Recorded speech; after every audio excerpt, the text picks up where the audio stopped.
Hello everyone, Assalamu alaikum. Welcome back to another video. And my today's lecture is for my chemistry students as we were unable to perform labs due to quarantine.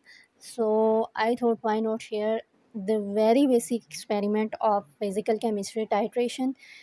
Today I'm going to explain the basics of titration के titration basically होता क्या है and important terms related to titration. सबसे पहले आ जाएं the reaction involve in titration that is neutralization. फिर इसकी डेफिनेशन की तरफ चलते हैं।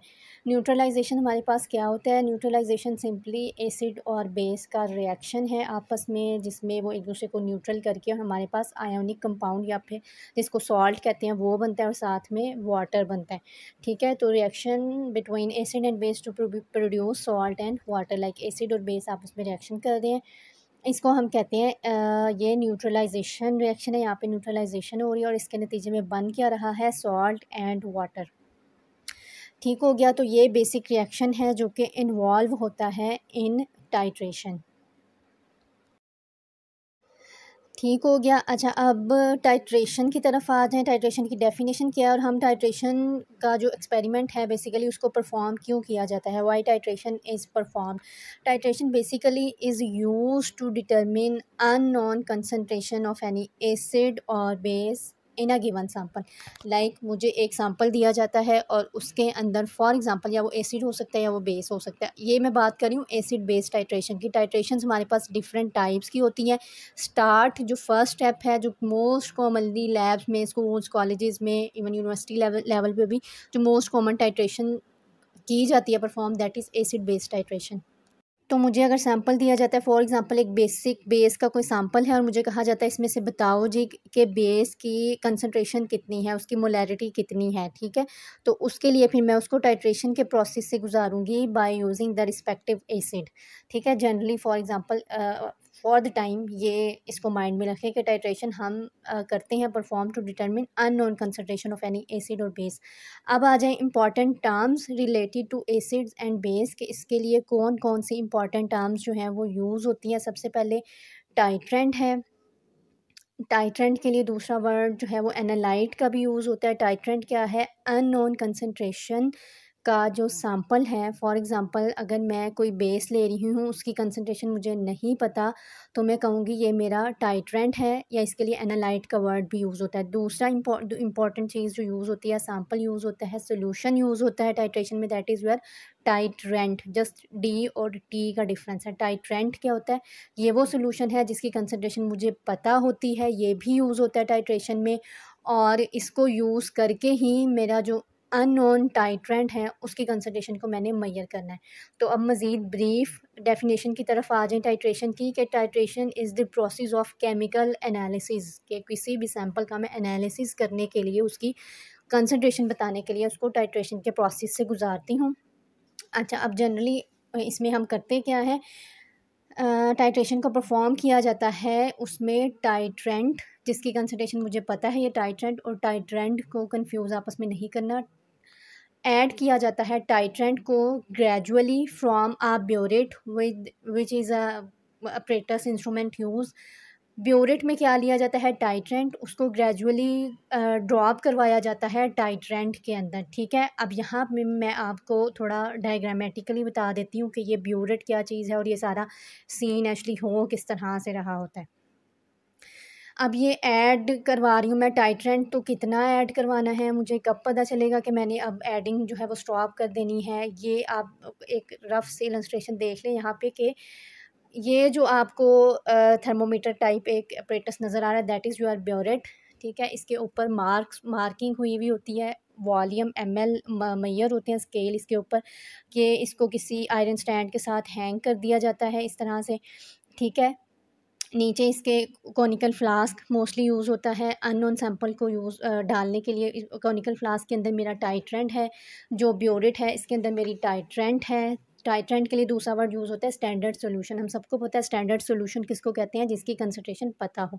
स्टैंडर्ड सोल्यूशन मैंने ब्यूरेट में लिया। अननोन सोल्यूशन जिसको मैंने कंसंट्रेशन बतानी है वो मैंने कॉनिकल फ्लास्क में लिया, ठीक है। ऊपर से मैंने ड्रॉप वाइज, उसको यहाँ पे नॉब लगा हुआ होता है, उसको लूज़ करके ड्रॉप वाइज मैंने गिराना है अपने टाइट्रेंट को टाइट्रेंट में, जो कि कॉनिकल फ्लास्क में है, ठीक है। अब ये गिराना कब तक है, कब तक ये प्रोसेस कंटिन्यू रहना है ऐड करवाने का। अच्छा, नीचे कॉनिकल फ्लास्क में या एसिड और बेस होगा, इसी तरह ब्यूरेट में या एसिड और बेस होगा with respect of acid base titration. तो ये कब तक करवाना है मैंने, जब तक मेरा एंड पॉइंट नहीं आ जाता। एंड पॉइंट क्या चीज़ है वो मुझे किस तरह से पता चलेगा कि अब एंड पॉइंट आ गया, अब मैं टाइट्रेशन को स्टॉप कर दूं। That is related to equivalence point. अब इक्विवेलेंस पॉइंट क्या चीज़ होती है? इक्विवेलेंस पॉइंट हमारे पास एक्चुअली वो पॉइंट होता है जहाँ पे इस तरह से इसको समझ ले कि एसिड और बेस ने आपस में कम्प्लीटली वो रिएक्शन कर लिया होता है। आपका जो न्यूट्रलाइजेशन का रिएक्शन है वो कंप्लीट हो चुका होता है। जितने नंबर ऑफ़ मोल्स जो हैं वो एसिड के होते हैं और जितने नंबर ऑफ़ मोल्स बेस के होते हैं वो तमाम आपस में रिएक्शन कर चुके होते हैं। अब मज़ीद उसमें टाइट्रेशन को कंटिन्यू रखना या मज़ीद ब्यूरेट से ऊपर से अपना जो सॉल्यूशन है वो ऐड करते जाना यूज़लेस है, ठीक है। इक्विवेलेंस पॉइंट आ जाने के बाद जितना रिएक्शन होना था वो हो चुका है। ये मुझे इक्विवेलेंस पॉइंट बताता है, यानी कि एंड पॉइंट बताता है। एंड पॉइंट की, इक्विवेलेंस पॉइंट की डेफिनेशन ये आ गई कि जब हमारे पास एसिड और बेस कम्प्लीटली रिएक्ट कर चुके होते हैं। तो एंड पॉइंट को फिर मैं किस तरह से लिख सकती हूँ? अब ये अब मुझे पता किस तरह से चलेगा कि अब इक्विवेलेंस पॉइंट को हमने डिफ़ाइन कर लिया। अब पता कैसे चलेगा इक्विवेलेंस पॉइंट आ गया? एंड पॉइंट वो पीएच है जहाँ पे इंडिकेटर अपना कलर चेंज कर लेता है। That gives a signal to stop titration. Colour changing होती है जिसकी वजह से मुझे विजिबल हो जाता है, क्लियर नज़र आ जाता है कि अब टाइट्रेशन में स्टॉप कर दूँ, सिग्नल मुझे शो हो गया है, अब ख़त्म हो गई है टाइट्रेशन में स्टॉप कर दूँ। अब एक नई टर्म आ गई इंडिकेटर। ये क्या चीज़ है? जब कॉनिकल फ्लास्क में हमने सैंपल लेना है तो साथ में 1 to 2 ड्रॉप्स ऑफ इंडिकेटर भी ऐड किए जाते हैं, ठीक है। इस सैंपल के अंदर कॉनिकल फ्लास्क में वो इंडिकेटर फिर हेल्प करता है, हमें सिग्नल देता है कि कब मैंने टाइट्रेशन को स्टॉप करना है।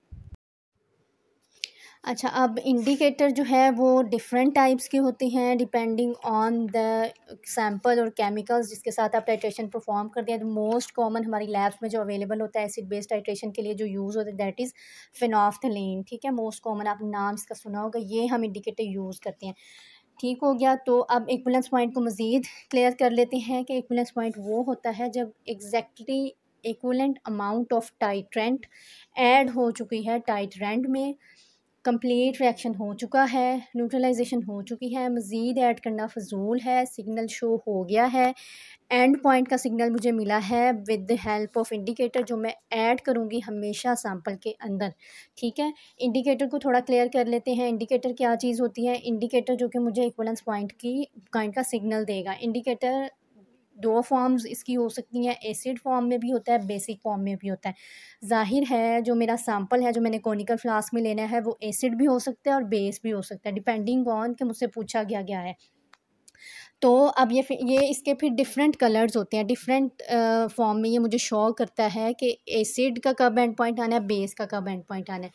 तो फिनोल्फ्थलीन जो है वो कलरलेस होता है इन एसिड सोल्यूशन, इसको कभी नहीं भूलना। ये हमेशा मतलब शॉर्ट क्वेश्चन किसी भी लेवल पे पूछा जा सकता है लैब से रिलेटेड जो होते हैं। तो फिनोल्फ्थलीन जो है वो कलरलेस है इन एसिड सोल्यूशन, यानी कि अगर मेरे कॉनिकल फ्लास्क में जिसकी मैंने कंसंट्रेशन बतानी है उसमें एसिड है और मैं उसमें कुछ ड्रॉप्स जो है वो ऐड करती हूँ इंडिकेटर फिनोल्फ्थलीन के, तो वो कलरलेस ही रहेगा। मैंने टाइट्रेशन स्टार्ट की, जब मेरा एसिड कॉनिकल फ्लास्क में है तो ब्यूरेट में क्या चीज़ आएगी? बेस।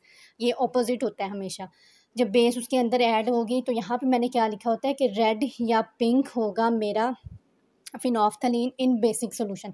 ऊपर से मैं बेस ऐड करती जा रही हूँ एसिड के अंदर, कुछ टाइम के बाद वो पिंक हो जाएगा, जो नीचे कॉनिकल फ्लास्क में कलरलेस था वो पिंक कलर शो कर देगा। इसका मतलब है स्टॉप एंड पॉइंट आ गया है, सिग्नल मुझे पिंक कलर के फॉर्म में मिल गया है। यानी कि इंडिकेटर इस तरह से आपको एसिड और बेस में डिफरेंस बताता है। इंडिकेटर आपको हेल्प आउट करता है एंड पॉइंट इस तरह से शो करके, ठीक हो गया। अच्छा, अब ये जो ब्यूरेट की तरफ आ जाएँ, ये इसके ऊपर मार्किंग होती है। ये फॉर एग्ज़ाम्पल मेरा एंड पॉइंट आ गया है, अब स्टॉप हो गई है टाइट्रेशन। मैंने ऊपर से वॉल्यूम नोट डाउन कर लेना है, जितना भी मेरा टाइट्रेंट का यूज़ हुआ है, ठीक है। फिर इसको जो है वो एवरेज 3 टाइम्स परफॉर्म किया जाता है टाइट्रेशन को। मैं उसकी मीन वैल्यू ले लूँगी। मीन वैल्यू मुझे क्या देगी, वॉल्यूम देगी, किसका, एमएल्स बताएगी टाइट्रेंट के जितने यूज़ हुए हैं न्यूट्रलाइजेशन के लिए, ठीक है। वो मैंने वॉल्यूम नोट डाउन कर लिया। अब जो फार्मूला कॉमनली इसमें यूज़ होता है, that is MAVA over MBVB is equal to NA over NB। MA for molarity of acid, VA for volume of acid, इसी तरह molarity of base, volume of base, number of mole of acid and number of mole of base. ये इस तरह से arrange करके ये वाला आपके पास फार्मूला यूज़ होता है।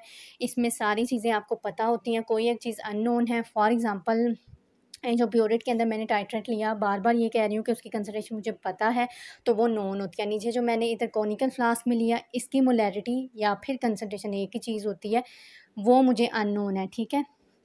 तो फॉर एग्ज़ाम्पल हम समझ लेते हैं कि मैंने कॉनिकल फ्लास्क में क्या लिया, एसिड लिया, उसकी मोलैरिटी फिर मुझे क्या है, अननोन है। वो मैं इसको फिर अरेंज कर लूँगी सारे फार्मूले को अकॉर्डिंगली, और इसको इस तरह से बाकी सारी वैल्यूज़, वॉल्यूम ऑफ एसिड।